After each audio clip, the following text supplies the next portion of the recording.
Welcome to this podcast on digital responsibility. There's a vibrant community across the world at the moment driving forward corporate digital responsibility, which includes a range of aspects from digital ethics, digital for the environment, sustainability, digital well-being, inclusion, accessibility, and more. My name is Rob Price, one of the founders of Corporate Digital Responsibility back in 2017. If you'd like to know more, have a look at the website corporatedigitalresponsibility.net. Welcome to the 6th episode of season 4 of the Digital Responsibility Podcast. Delighted to welcome back, and I think it's the first time we've welcomed anyone back, Ken Banks. So welcome back to the podcast. Ken, you've recently published your book, The Pursuit of Purpose. And purpose, of course, is something that we've talked about a lot in the context of digital responsibility. Indeed, it's the first principle, purpose and trust of the International CDR Manifesto. So Ken, welcome back. How are you? I'm very well, and thank you very much for having me back. It's great to be here. So I mean, we talked before we started around having read the book, and certainly it kept me entertained over my holiday in the week before Easter. But tell me a bit more about what drove you to write, and especially with this thing about the pursuit of purpose, because of course, it is the story of the book, isn't it? It's you discovering the ethos of what am I here for? What am I trying to achieve? So we're going to explore that through the podcast, but actually just the process of writing the book is an interesting one. So tell us about how that started. Yeah, so over the years, many friends and colleagues and customers, or whatever you might want to call them, have told me that I should share my story. I've written quite widely about technology, global development, conservation, shared lots of stories from other people about how they're going about changing the world, but I've never really focused on myself. And I've been encouraged and asked over the years by many people to do it because they felt it was worth telling. But as the book kind of describes, and as I discuss in the book, I find it quite uncomfortable talking about myself. And I'd like to be in the background more than anything and let the work speak for itself. The pandemic, though, changed everything, as it did for many people. And I started reflecting on what I'd achieved and what I'd done and this sort of new phase in my life. And I also found a little bit out about a family history and some relatives and some ancestors who had done some pretty amazing things. And it kind of completed my own story. And it made me think that perhaps everything I'd achieved wasn't an accident. And it formed part of this longer, bigger picture. And so with lockdown, I just had lots of time to think. And I've written books before, so I knew the process. I didn't know if I'd have the time to do it or not, but I really just sat down and just started writing it out. And then I, of course, ran an online Kickstarter campaign, which gave me a good sense of whether there'd be any interest in the book. And we can talk a bit more about Kickstarter, if you like, in a minute. But it was, an exercise in mental health. It was about getting a story down that I was worried I'd eventually forget, and about my kids asking me lots of questions and me not always having the answers in any cohesive sort of way. And I guess that, I mean, you mentioned Kickstarter there, and having been part of that myself, I saw a lot of positive comments and indeed lots of support for that. That must have been a reaffirmation of kind of lots of people saying, "Oh, you should write the book one day, Ken." In the sense that there were lots of people then saying, "Hey, and we'll support you doing it too."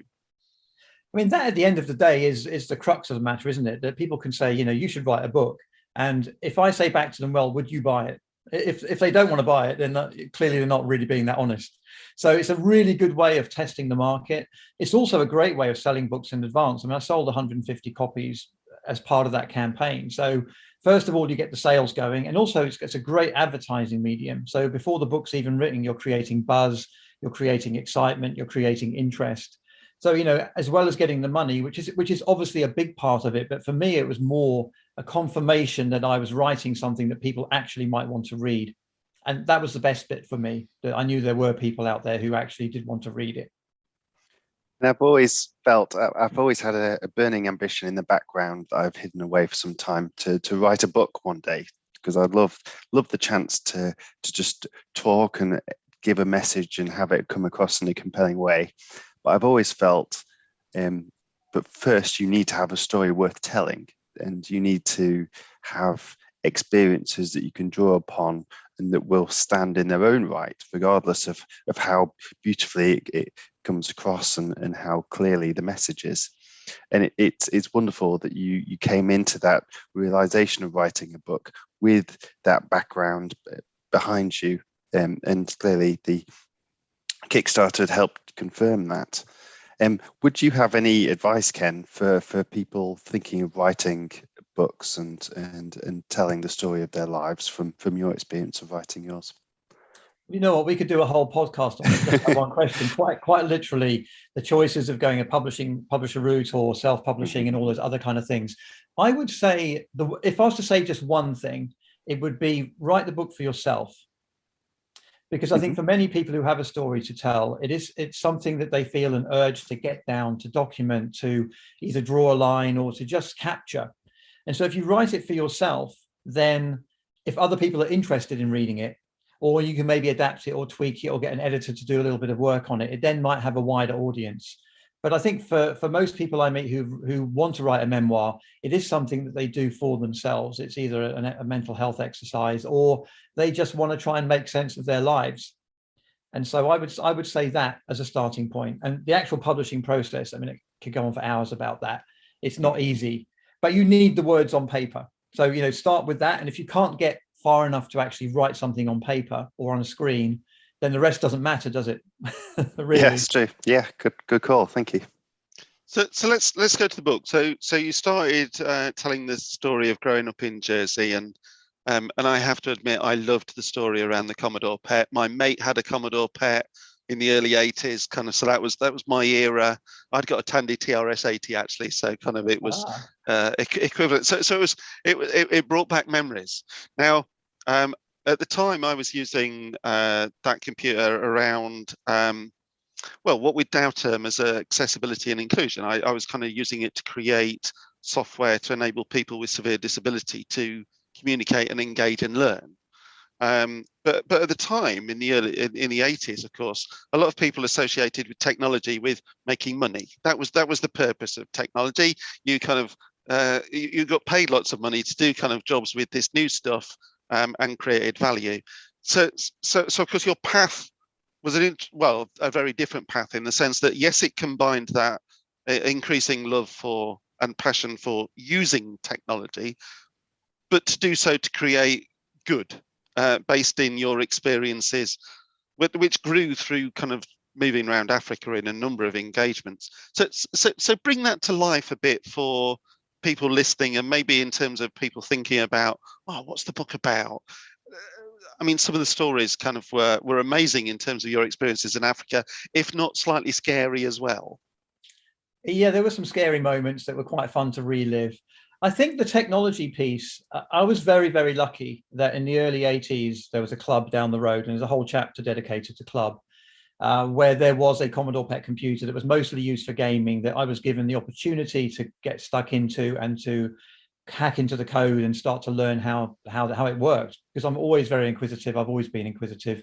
I remain inquisitive. So I learned to program, taught myself when I was sort of in my very, very early teens, purely out of curiosity. And then, you know, clubbed at night and in the weekends and so on, turned into this other place, this learning center for children who had learning difficulties, who were a little bit slower at school, needed a bit of extra help. And Mr. Cooper, who ran the club, he basically did the teaching, but he had figured out how to use the PET to help enhance that teaching. And when I started thinking about, well, how can I make myself useful here with these programming skills, it was just a natural fit that we had a conversation that, hey, why don't I write programs that these children can use? So I ended up writing computer aided learning in sort of 82, 83. And looking back, and I mentioned this in the book, you know, as you rightly say, Rob, there was a lot up for grabs back then. You know, it was a completely open field, and anyone who had a great idea and could execute it well could make a huge amount of money. But, you know, as a 13-year-old, that was never something that really interested me. I was just grateful that I'd been given the chance to learn to program this thing. And then there were people going into the same building that I was going into who could benefit from that programming. So I wasn't just writing for fun. I was writing for a very tangible use. And that, of course, ended up flowing through to my work across Africa when FrontlineSMS became an idea. I had the ability to build the platform that I envisaged because of those coding experiences I had many, many, many years earlier. So I think the book is about serendipity. It's about grabbing every opportunity that came my way. And then somehow over the years, the random things that happened, all weaving together in a kind of wonderful way that makes it look like a brilliant plan. But it never really was a plan. It was about doing everything, turning direction, changing direction, trying different things. And it did come together. But it doesn't necessarily have to be a plan anyway. I think people are sometimes a little bit too obsessed with planning. They set targets which they're often only going to fail to reach. And then that kind of, they feel a little bit down about that. And that was the thing that came through when I read the book was the evolutionary nature of FrontlineSMS. It was, I mean, it was interesting. Christopher and I did a survey 2017 around digital society in terms of the adoption rates of different types of technology. And it was clear that kind of things that save people time or were easy to use were adopted faster, actually, and health benefit were adopted faster than other things. Now, in essence, you gave people a platform that enabled them to innovate with it. It was kind of almost other people, wherever they were, thinking, oh, maybe this enables us to do this, that, or the other. I mean, the one that stood out for me was and it seemed to be kind of a bit of a game changer in the way that you described it, was the elections in Nigeria. I think it was Nigeria, where they were, I mean, and that must have been quite exciting kind of to hear it used for something like that. Yeah, and you're right. I was always aware, and again, there's a theme throughout the book that I'm not the expert here. I have something that I feel I can offer people who have problems to solve, but I'm not the one to solve your problem. And so, there's a lot of white savior stuff going on, and it's become a little bit more of a thing lately about redefining development and rethinking development. I always felt uncomfortable being a fairly well-off Westerner, traveling around these places with supposedly with all the answers and the skills and the expertise. And I knew I just didn't have it. I didn't know anything about the culture, the geography, the landscape, gender issues, all sorts of other things. So when the idea for FrontlineSMS came, it was deliberately built as a platform that allowed people to apply it in whatever way they wanted to apply it. Because I could never claim to be an agricultural expert in Tanzania, or an election monitoring expert in Nigeria, or a healthcare expert in Malawi. But I did know they all needed to communicate. And I did know that mobile phones were appearing. And I did know that SMS was the only thing that worked. So it was a very open platform. It was built in a way that let people adapt it very, very quickly, without any training, without any manual, to make it do what they wanted to do. And that was the key to the success of the whole thing. It really is a very simple, dumb, boring platform, but it allows you to do what you need to do, and quickly and easily. And people were so motivated to use it because they very quickly grasped that they innovated and did all sorts of incredible things that I just never envisaged people would do.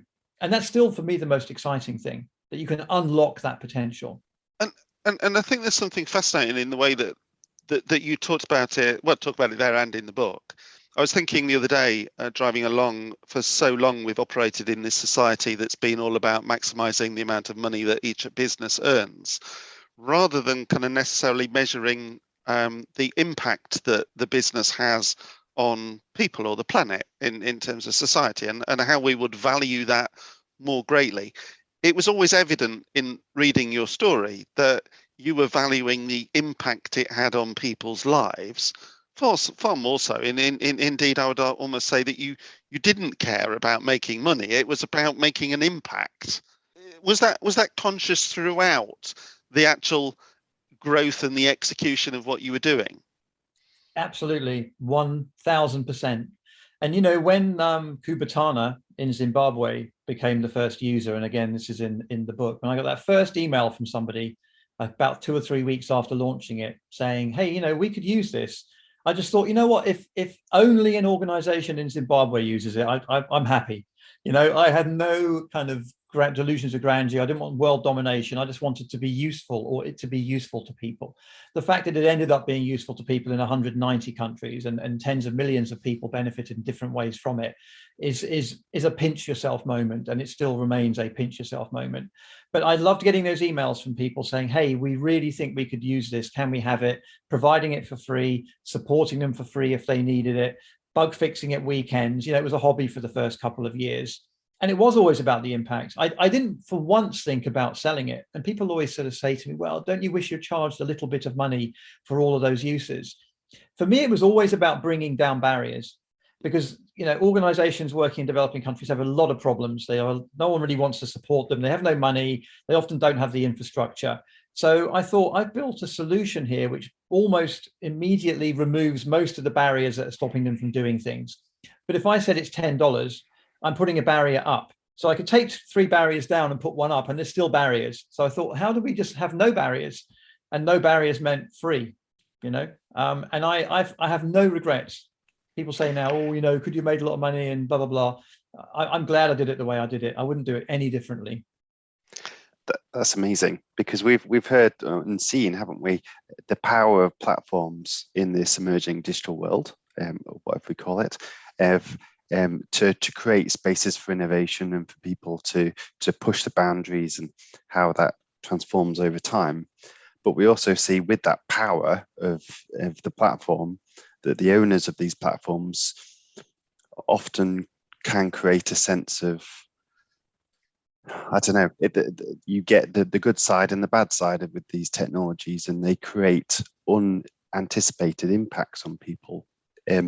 Were you ever concerned about unanticipated impacts of what you were put in place, the chance for things to be used in a negative way? And in a separate question, if I can stack them, how do you perceive the platform owners of this world, the Elon Musk's trying to buy Twitters? How do you see that kind of thing? Well, first of all, yes, I think that it was always in the back of my mind that the platform could be used for something I might not necessarily agree with. Obviously, on the extreme end, you have, Al Qaeda might have. I mean, I have no evidence that anything bad happened, but organizations that may be doing bad things may adopt it. But they also use the internet, and they also use social media.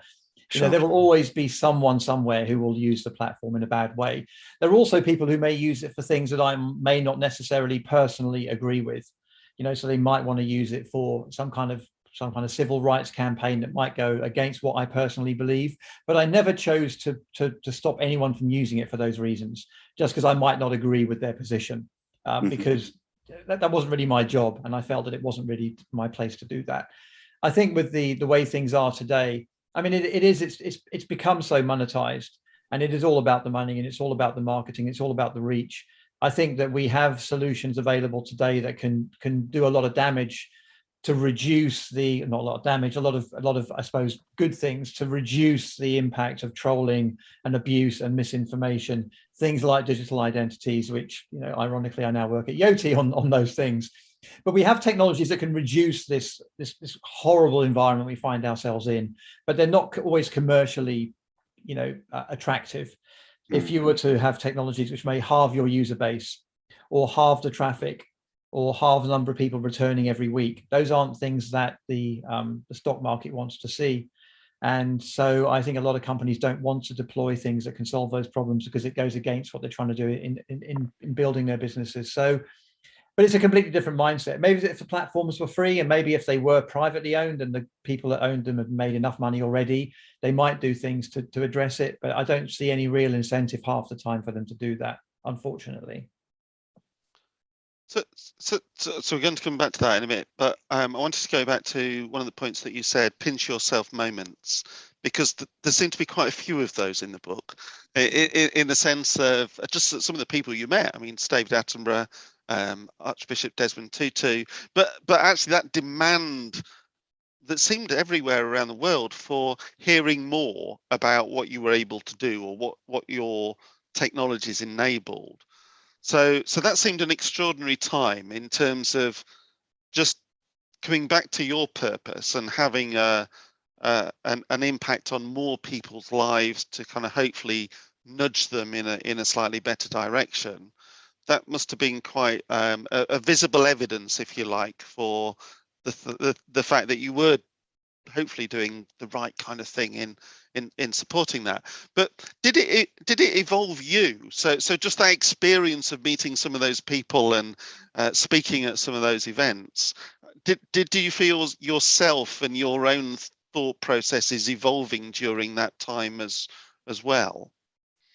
In a sense, I did. I think overall the general message I was giving about the need to build things that worked for local entrepreneurs and local innovators, and to help people solve their own problems, and to not go charging in with all the answers, and to actually listen to local people, to perhaps spend time living with them, to try and give them some respect and give them some trust and give them some responsibility. That message remained the same. I mean, I don't think that ever changed. And one of the reasons I eventually stepped back, and there is a chapter about my stepping back from it all, was that I just feel the sector still doesn't do enough of that. So I think that remained the same. That was a consistent, and I felt like I was banging my head against a brick wall half the time, repeating the same messages, yet seeing people repeating the same mistakes out there by building complete finite solutions to things they didn't understand, and in requiring people to have smartphones or internet access or high technical ability or to pay lots of money for things. That wasn't how you unlocked social impact. I felt the way that FrontlineSMS had done it was unique, and it showed a different, more respectful way of doing the work. But it didn't have enough impact within the sector itself. I think with the end users, I think it had a huge impact. But I think within the humanitarian tech sector, not a lot of people picked up on why it worked. And not a lot of people really wanted to build that way, because building something, giving it for free and stepping back isn't a model you can usually really stick to, right? And so it just didn't fit the model that the sector seemed to want. And I got very frustrated with that. And my frustration grew. The message remained the same, but my frustration grew. And I still think that trusting those local people, trusting those innovators, I still think it remains a unique project. There's nothing I've seen out there even today that I feel replicates that approach. And the fact, the interest it garnered, and there's the imperial phase that I describe in the book, which is based on Neil Tennant, the lead singer of the Pet Shop Boys, talking about their imperial phase, where they had several number ones in a very short space of time. They could do no wrong. I felt that I could do no wrong. Everything I did seemed to work. I was invited to all sorts of amazing events, to sit with amazing people, presidents, pop stars, getting funding left, right, and center. It was an age, actually, I think has gone. I look back with fondness of that time, and I think, oh, wouldn't it be great if I was still doing all that? I don't think it's possible to do that now. I think that era is over, and I'm just incredibly grateful to have been around and to have experienced it, because not everyone does. So I'm going to try and weave the two kind of themes there, because we talked about the impact of platforms on people, and in Christopher's question, and there you were talking about the tension, if you like, between actually the progress that you were making and in terms of pursuit of purpose, actually feeling as though you were making a positive impact, but equally the frustrations around that. So I guess my question is, does the pursuit of purpose, successful pursuit of purpose, and feeling the legacy, if you like, that you delivered through that, result in happiness, and whether that's happiness from your point of view or happiness from the people's whose lives were impacted? Is there a relationship between the pursuit of purpose and happiness? The more the book I wrote, and the more I thought about what it was that I was writing about, because of course it just started off, the first chapter I wrote was the peer, which was my time at university, and I went backwards and forwards from there. But the more I wrote the book, the more I thought to myself, you know what, did I actually find my purpose? Or did I just find something that I was particularly good at that made me happy?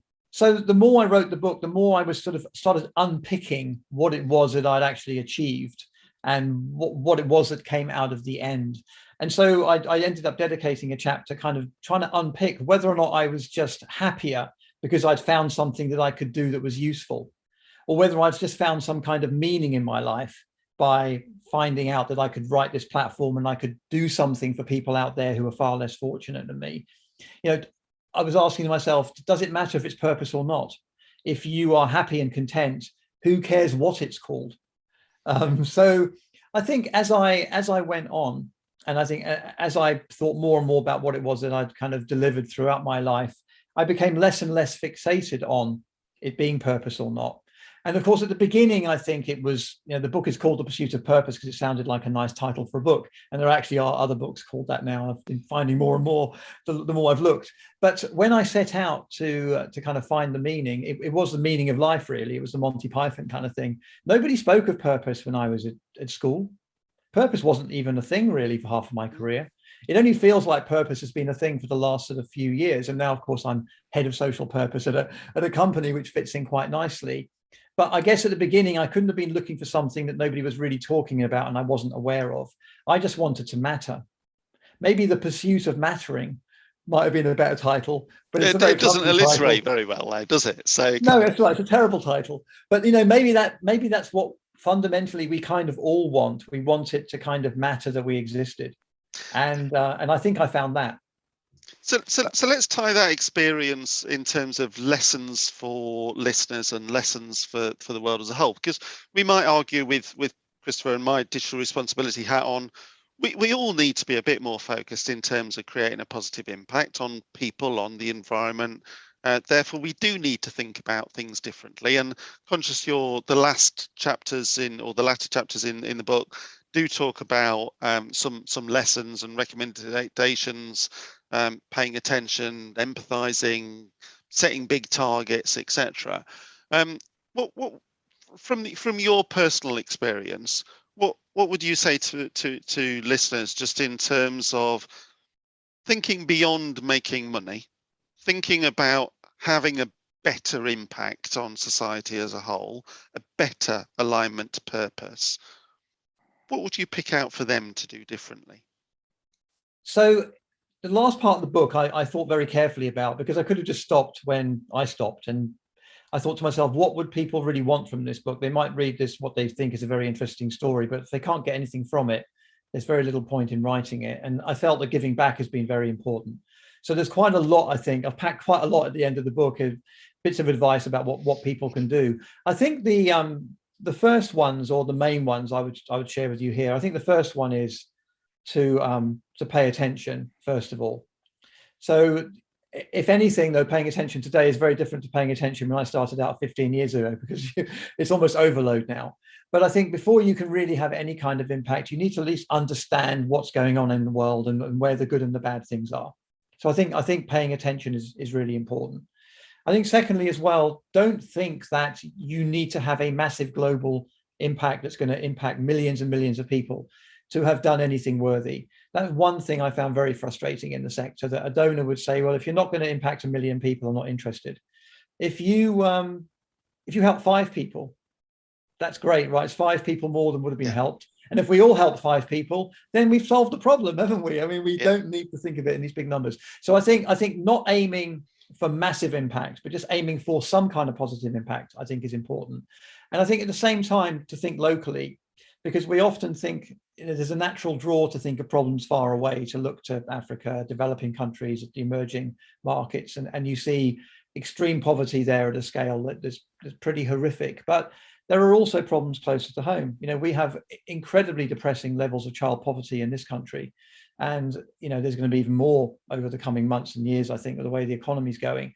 So with food banks and other people struggling, I think look also closer to home for things that you can solve, because I think it's easier to see the impact of activities or actions that you might make closer to home than it is to see any kind of impact in 5,000 miles away.